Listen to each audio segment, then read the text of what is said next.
Inside a sleepy FBI field office in Jacksonville, Florida, an anonymous call would ignite one of the most bizarre and lucrative fraud cases in fast food history. The tip?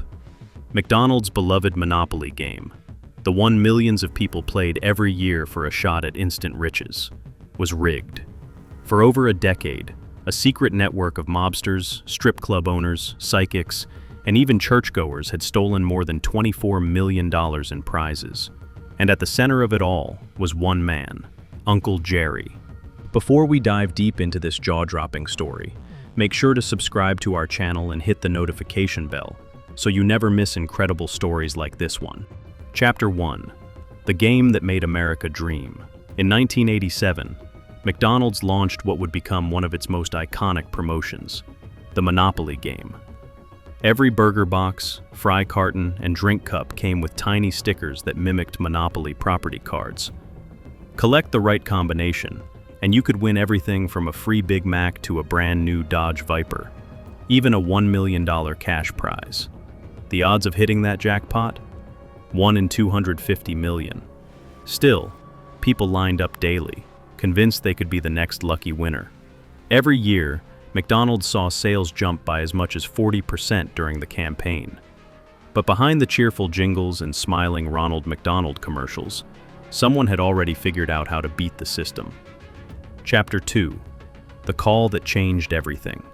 In 2000, an FBI agent at the Jacksonville office picked up a phone call that would unravel it all. The caller claimed that 3 recent McDonald's Monopoly winners were actually related, even though they lived in different states and had different last names. The odds of that happening by chance? Practically impossible. The informant said the man behind it all was known only as Uncle Jerry. The FBI didn't know it yet, but Uncle Jerry was Jerome Jacobson, a former police officer turned head of security at a marketing firm that ran McDonald's promotions, and he had discovered the perfect crime. Chapter 3. From Cop to Con Artist. Jerome Jerry Jacobson had once dreamed of joining the FBI. He worked as a small-town cop in Florida, but an injury ended his law enforcement career early. By the late 1980s, he was head of security at Simon Marketing, the company McDonald's hired to produce and distribute its Monopoly game pieces. His job was to protect the winning tickets, literally the million-dollar stickers, as they traveled from the printing press to McDonald's packaging factories across the U.S. He wore a bulletproof vest lined with secret pockets, carried the envelopes himself, and treated every delivery like a classified mission. But soon, Jerry would realize he had complete control over which factory, and ultimately which person, got the winning piece. And with that realization, temptation took over. If you're enjoying this story so far, don't forget to leave a like and comment "Caught in Code" below. It really helps our channel grow and brings you more incredible stories. Chapter 4. The First Theft. Jerry's first crime was small. In 1989, he quietly pocketed a $25,000 winning piece and gave it to his stepbrother, Marvin Braun. When Marvin successfully cashed it in, Jerry realized how easy it was. McDonald's wouldn't miss a single piece out of millions, especially when they were already profiting massively from the game itself. And in Jerry's eyes, the game was already rigged. He claimed that whenever the computer randomly assigned a winning ticket to a Canadian location, Simon Marketing would rerun the program until it chose a US factory. So, he thought, if McDonald's can bend the rules, why can't I? Chapter 5. The Hong Kong Accident. For years, Jerry's thefts remained small-scale, until a fateful shipping error changed everything. One day, a package meant for someone else arrived on his desk. Inside was a sheet of anti-tamper security seals, identical to the ones used to protect the winning envelopes. Now Jerry could open, steal, and reseal the prize envelopes without leaving a trace. He began sneaking into bathrooms during delivery trips, carefully peeling open the envelopes, swapping out the winning pieces for worthless ones, and resealing them perfectly. No one suspected a thing, not even the auditors assigned to follow him. Jerry now had the keys to McDonald's fortune. Chapter 6. The Network of Fake Winners.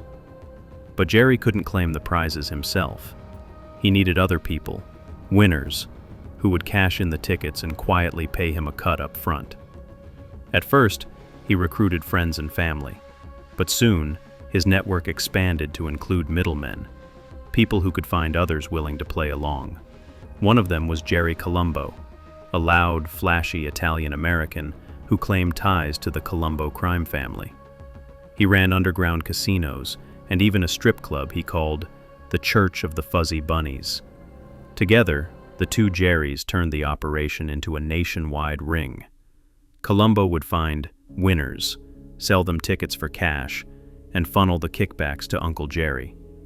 Winners paid anywhere from $2,000 for a $10,000 prize to $100,000 for a $1 million ticket, a small price for guaranteed riches. The scheme grew so large.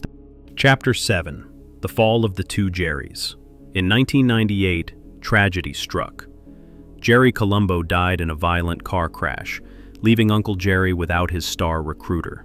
Desperate, he turned to others, a drug trafficker named Andrew Glom and a Mormon real estate developer, Dwight Baker. But this new network wasn't as careful.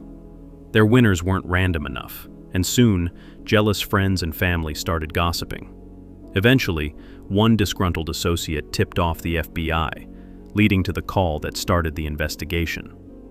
Agents analyzed phone records from dozens of winners and found one name appearing over and over again: Jerome Jacobson.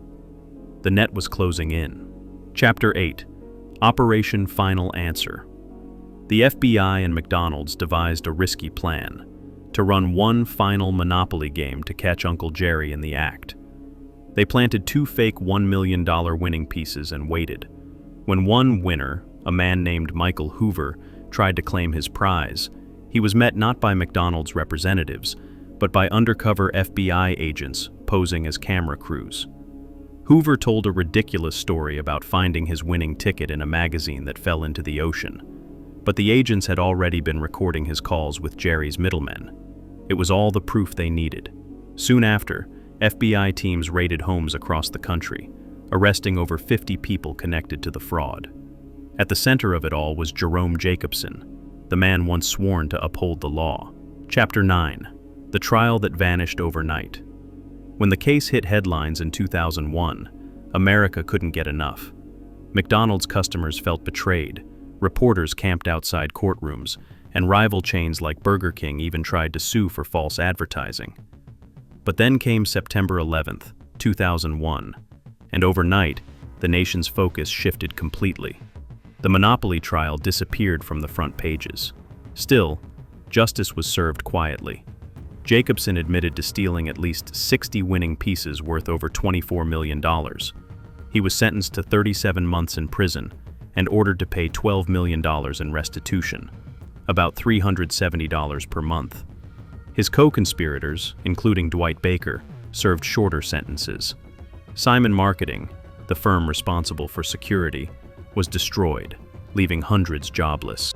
Chapter 10: The Irony of the Game. The Monopoly board game was originally designed in the 1930s by a feminist activist to warn people about the dangers of unchecked capitalism. Decades later, McDonald's turned it into a marketing machine, and Jerome Jacobson, an ex-cop, turned it into a personal fortune. For 12 years, he outsmarted one of the world's largest corporations, enriching himself and dozens of others, until greed, gossip, and a single phone call brought it all crashing down. Today, Uncle Jerry lives quietly in Georgia with his seventh wife, still paying restitution, and, some say, still sitting on a hidden fortune. After all, in the game of Monopoly, there's always a chance someone's still holding the winning piece. The McDonald's Monopoly scam wasn't just a story about stolen money. It was a story about temptation, luck, and the illusion of the American dream. So next time you peel a sticker off your fries, remember, sometimes the biggest scams start with the smallest chances. And for McDonald's, it was a lesson learned the hard way, that even a billion-dollar empire built on trust can crumble from a single man's greed. Today, the Monopoly game still returns every few years, promising hope, fun, and fortune. But deep down, we all know, The legend of Uncle Jerry will forever haunt those golden arches. Because in the end, this wasn't just a fast food fraud. It was a reminder that in the game of life, there are no real cheat codes. For more upcoming interesting documentaries, subscribe our channel and press bell icon. Get the notification of upcoming videos.